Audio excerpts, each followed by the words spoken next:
Mes chers compatriotes, bonjour, bonsoir. Je vous reviens comme d'habitude.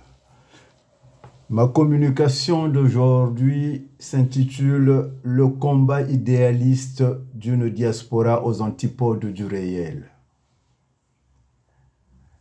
Comme je vous dis toujours, ma chaîne YouTube Armand Monziono est la chaîne de la vérité, celui du temple de la liberté.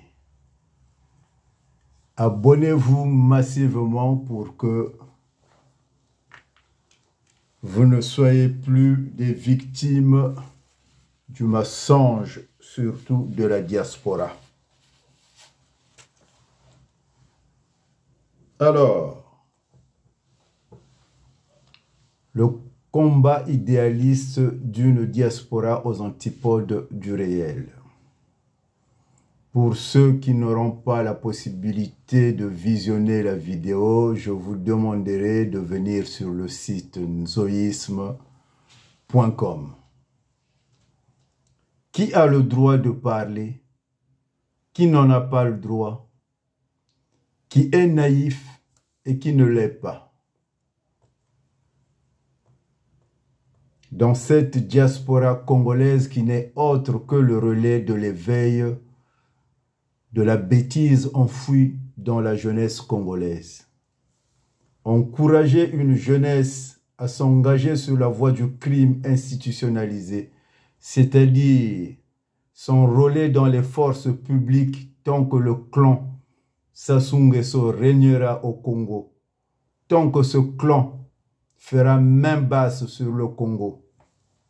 C'est renforcer les capacités de son pouvoir répressif. C'est être aussi soi-même criminel et antipatriote, sans autre forme de procès, chers compatriotes. Quand le sage montre la lune, l'idiot regarde le doigt, dit le sage de l'empire du soleil levant. Et le vieux sage, Korobo Machuani, se retorque. Dans un pays, quand une jeunesse n'a pas de boussole, cette dernière ne peut sortir de son sommeil, de son engourdissement. Et pire, quand elle est encouragée par des majeurs incapables, des exilés volontaires qui se créent des prisons et des barrières imaginaires pour régler leurs comptes et justifier leur échec dans leur vie. Pour n'avoir pas préparé les conditions de leur retour au Congo, rêvant de devenir plus tard des ministres à l'image de Thierry Mungala, de Pierre Mabiala et juste Léon Ibombo.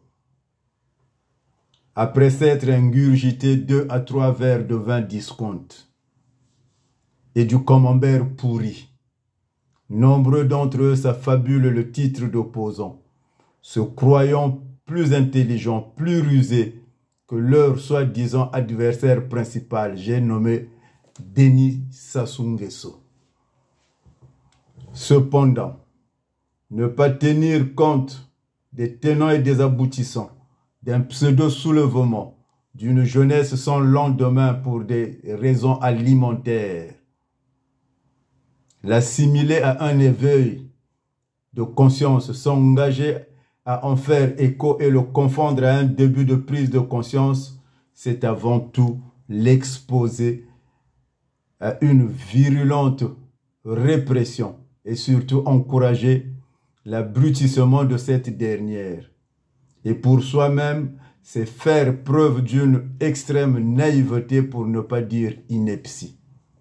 En revanche, lorsque la haine de l'autre occupe tous les compartiments de ton cerveau, elle te met au-dessous de celui que tu es. Elle te rend aveugle et sourd, incroyablement bête, bipolaire.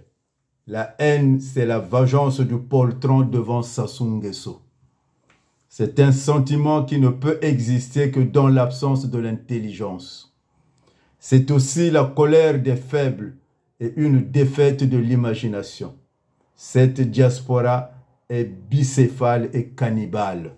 Nantie d'un ego surdimensionné, elle fait à la fois preuve d'une indigence extrême. Enthousiaste, elle est à la fois prompte à se boycotter et en gros à s'auto-éteindre. L'utopie d'un changement met en évidence des charlatans en mal de reconnaissance qui tentent de donner des leçons à la multitude. Peine perdue. Pire, penser que celui qui est lucide est un suppôt de Sassou Nguesso, c'est voir le diable partout, c'est faire preuve de paranoïa. Été Abuno, Armand Manziono, Boutelesi, le Vinomouneur. Je ne suis qu'une personne qui n'analyse que ma société et surtout ma communauté. Ni de Sassou Nguesso, ni de cette diaspora aveugle. Je suis celui qui dira la vérité quand il faudra la dire.